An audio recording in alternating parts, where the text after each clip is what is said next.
We're dedicating much of this show to the breaking news, the death of Fidel Castro. We want you to look at the contrasting scenes overnight. Right there on the streets of Miami, you can see jubilation. Members of the Cuban community, many of them exiles who fled Castro's repressive regime, celebrating in the streets. Meantime, in Havana, the Cuban capital, the streets quiet and empty. Fidel Castro was a towering figure in both a physical and a historical sense, and a controversial one in pretty much every sense. He tried to create romance around his revolution with his signature look and his sweeping, often anti-American oratory, but he was also a tyrant whose people have fled by the thousands on rickety and overloaded boats. Castro also a persistent thorn in the side of the United States, a man who helped bring the world to the precipice of nuclear confrontation during the Cuban Missile Crisis. His death comes at a very delicate moment. President Obama has recently moved to normalize relations with Cuba. However, incoming President Donald Trump has threatened to overturn those actions. We have team coverage this morning with our reporters and analysts standing by, but we start here with ABC's Jim Avila in L.A. Jim, good morning to you. Good morning, Dan. The cigar-chomping, bearded firebrand who once gave a 7-hour speech is silenced this morning. Fidel Castro survived multiple assassination attempts by the U.S. government, but went quietly overnight after nearly a decade of failing health.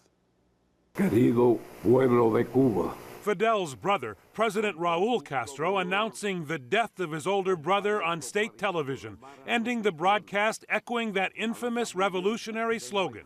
Hasta la victoria, siempre. Castro remained skeptical and suspicious of the U.S. right up to his death, defiantly commenting after President Obama's historic visit that Cuba will never forget the Bay of Pigs invasion and does not need America. I am a communist, a Marxist, socialist communist. I am not afraid to say I am a communist. Fidel Castro was born in 1926 out of wedlock to a wealthy Cuban landowner and his maid. He went to Catholic schools and then studied law. His two passions were baseball. He was very good at it, and politics. He became an activist for the poor and working class. In 1956, after being expelled by Cuba's American-supported dictator Fulgencio Batista, Castro returned secretly with his brother Raul to wage a guerrilla war, seizing power in 1959. The road to Havana paved with glory for rebel chieftain Fidel Castro. In 1961, President John F. Kennedy, just elected, approved the CIA-trained invasion force of 1,300 Cuban exiles who went ashore at the Bay of Pigs. Castro demolished them, a huge propaganda victory. In 1962, American spy planes discovered Castro had let the Soviets put nuclear missiles in Cuba. Yes, we were very close to the nuclear war, extremely close. Ultimately, the Soviets removed the missiles. Even Castro's critics praised his advances in healthcare and in education. But the inefficiency of Cuba's Soviet-style economy produced dissent. In 1980, more than 125,000 Cubans, some expelled, many allowed to just leave, braved rough seas and dehydration to come to the United States in the Mariel boat lift. In the early 1990s, the fall of the USSR cost Cuba billions of dollars in Soviet aid and trade, leading to widespread shortages and rationing. In 2006, just before intestinal surgery, he gave up power temporarily to his younger brother Raul. He never took the reins again, made it official in 2008.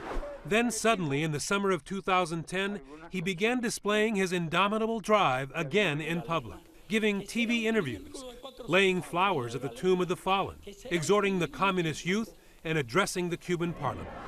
After nearly 5 decades in power, filled with revolution, defiance, and strife, Castro did live to see the Cuban flag raised at the U.S. Embassy in 2015, and an influx of American tourists, sports teams, and rock concerts. The memorial will be what you might expect for a man who changed Cuban history and dominated the island for more than 50 years. He'll be cremated today, so the body will not be lying in state. Instead, Castro will be memorialized by millions, first in Havana, where the crowds will be asked to sign a loyalty to the revolution oath. And then his ashes will tour the island before burial in his hometown of Santiago de Cuba. And that'll be a week from tomorrow. Jim, thank you for your reporting. And Cuba has been a consistent source of national security concerns for the U.S., from the missile crisis to Alien Gonzalez to questions about our prison in Guantanamo Bay. For more on all of that and the potential impact of Castro's death on American policy going forward, let's go to Washington now and ABC's chief global affairs correspondent, Martha Raddatz. Martha, good morning to you. Good morning, Dan and Paula. For a generation of Americans, the threat from Cuba was real and frightening. A tiny country just off our shores, 90 miles, with a powerful ally. From military disasters to near nuclear war, the 50-year feud with the Fidel Castro-led Cuba was marked by tension and tragedy. The country's alignment with the Soviet Union led to the icy international relations with the U.S. during the Cold War, and the two nations' newfound resentment escalated quickly. The purpose of these bases can be none other than to provide a nuclear strike capability against the Western Hemisphere. While his allies agreed to remove their missiles, Castro's animosity towards the U.S. survived. In 1999, the custody battle over Elian Gonzalez playing out as Castro demanded the little boy's return to Cuba. His mother had drowned while escaping with him to the U.S. Armed U.S. agents forcibly removing the boy from his Miami relatives, returning him to his father in Cuba. And there is Guantanamo Bay, the naval base leased by the U.S. from the Castro regime since 1959. After the controversial practice of housing terror suspects, Castro repeatedly denounced the U.S. occupation, saying the land was being used to do America's dirty work. 10 American presidents tried to isolate Castro and hoped for his demise. Then in 2013, this defining moment, President Obama shaking hands with President Raul Castro at Nelson Mandela's funeral, paving the way for renewed diplomatic relations. This is not merely symbolic. With this change, we will be able to substantially increase our contacts with the Cuban people. In 2015, the two presidents meeting again as Obama calls for the 53-year-old embargo to finally be lifted. And as for Guantanamo Bay Naval Base, the lease of those 45 square acres does not seem in any danger. It can only be dissolved by mutual agreement.